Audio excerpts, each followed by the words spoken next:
certain states, and they include Lagos State, Edo, Borno, Kano, Delta State, Imo State, Katsina, Ebonyi, and Abuja. Most of us have seen the videos that have gone viral of people who are really stranded. And we felt that it is unbecoming that a lot of complaints are made and leveled, a lot of allegations, and nothing has actually been done. And we have less than 40 days to election. Precisely, we are 35 days before election. The majority of people have not collected their PVCs still. And I had a personal experience, not because they said so. I registered last June. And I remember they said we should come back October of last year to pick up our PVCs. I went in October, they said come back in November. I went in November, they said it's not ready, come back next week. I went that day, they said come back in 2 weeks. I went the 4th time, they said they can't find my name. I tried to protest, but I noticed it was useless. They took me aside and asked me to speak to a guy that has a cell phone. Say, give him your name and number. And I did. And I left. Then when I left, a lady I just met there, because when I came there, I said, okay, let's organize ourselves. I said, let's write our names down because they are so disorganized. We started writing our names. I was writing the names of collectors down. When I write the list, if it's full, I give to the INEC officials. So they noticed my face, but they didn't know my name. But the lady I met there, who was a lady from civil society, we chatted and then I left. She called me back and said, they just called your name. I turned back and came to collect the PVC. They can't find it.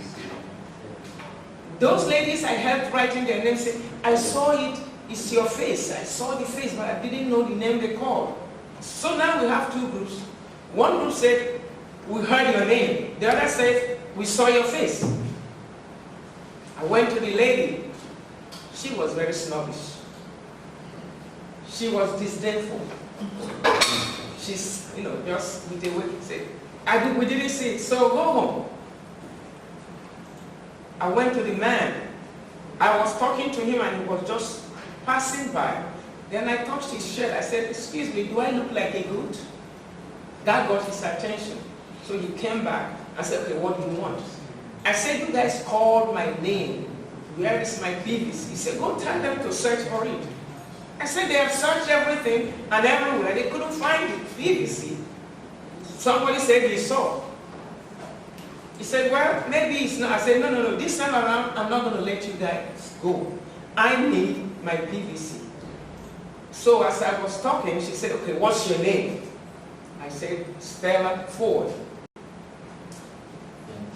He asked some few colleagues to check stuff. They say it's not there. I said, no, it's here. Yeah. And then, when I insisted, the guy reached to his pocket and pulled some PVCs, and mine was there. My PVC was in his pocket.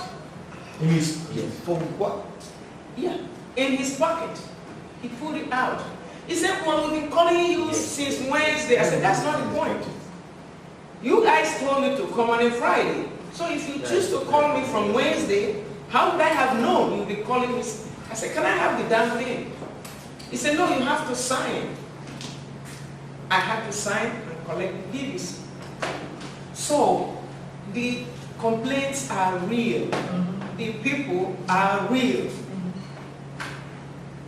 And besides that, some complain also that they make them have more thumbprint, to have a fingerprinting.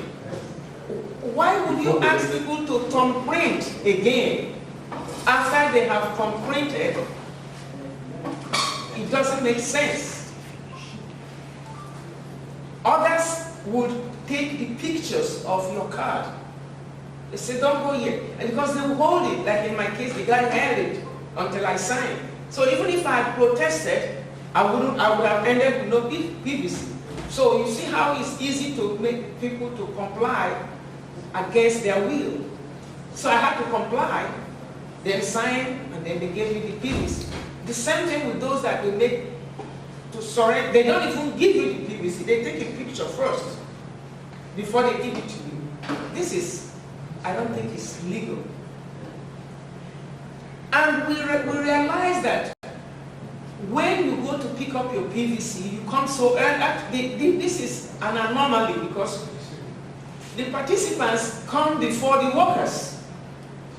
And they won't let you into the compound or into the office or into wherever because the INEC officials have not arrived. They are perpetually late. And then when they come, they spend some time on the phone. Some will be doing video calls. They sent us some videos where somebody was busy doing video calls. People are there hanging. And they do not realize that those who come to collect PVCs are respectable Nigerians. Some of them are business owners. Some of them are, like in my case, I'm a university teacher. And others are professionals, different professions. But once you get there, they reduce you to nothing. And so, I remember that also INEC told us emphatically, reassuringly, that these things cannot happen. But it's happening. And so, what do we do? What we think that INEC should do? Last Friday, I'm sure all of you heard it, that they extended the PVC from the 22nd of January to 29th of January. This is a non-starter. They delayed the collection by 2 months and they are extending by 1 week. That is ridiculous.